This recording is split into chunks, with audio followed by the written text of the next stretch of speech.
I'm on site here looking at a furnace. First thing I noticed was the vent is kind of rotted. It may not be a problem, but it is definitely very dirty. So I'm going to take the whole thing out and we're going to get it on the bench and clean it, and then see what's wrong with it from there. Okay, so I'm actually going to have to screw this cage part back down, but as you can see, this thing can't breathe at all.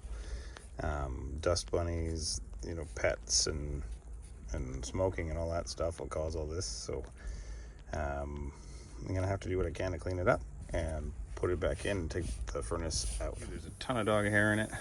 We're gonna get all this dog hair out and get her cleaned up. Holy. Now I'm gonna start blowing it with some compressed air and cleaning it all out. Trying not to get anything into the bearing on the motor itself, so it's not easy, but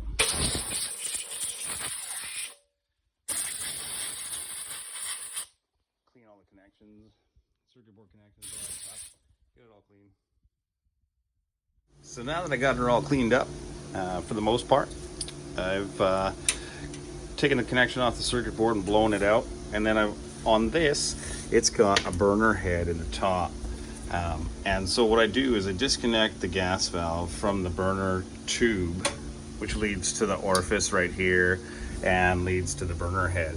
Now I clean out the orifice, and then I'll actually take the burner right out to inspect it, because there has been times where I have seen the end of the burner burn off and you can't see that. So we're gonna pull it out of there, a bunch of Phillips screws inside, and then take the whole thing right out and have a look. So there it is. Some of them are a bit of a pain in the butt to get out of there because of all the self-tapping screws, but so this one's a bit dirty. We're just going to clean it up and check underneath that dirt to see if there's any cracks or breaks or holes, and the end of it looks pretty good too. It's not burnt wide open like I've seen them in the past.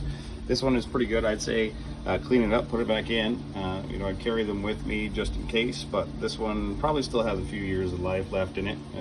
These furnaces are pretty good, and pretty much any Suburban SF series furnace would be identical to this one almost. Usually it'll be a SF 40 or 42 or something like that, which is just a higher BTU furnace, but pretty much all the same other than that.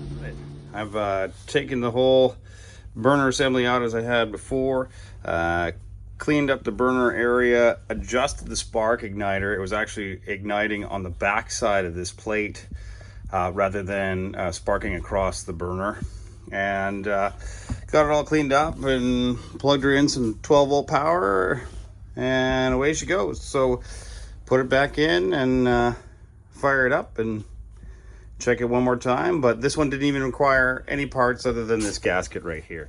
There's about half the pile of animal hair and dust and stuff I got out of that furnace. It runs really good now. We're gonna go check it. Just gotta check the fitting for propane leaks and get it turned on and see what happens.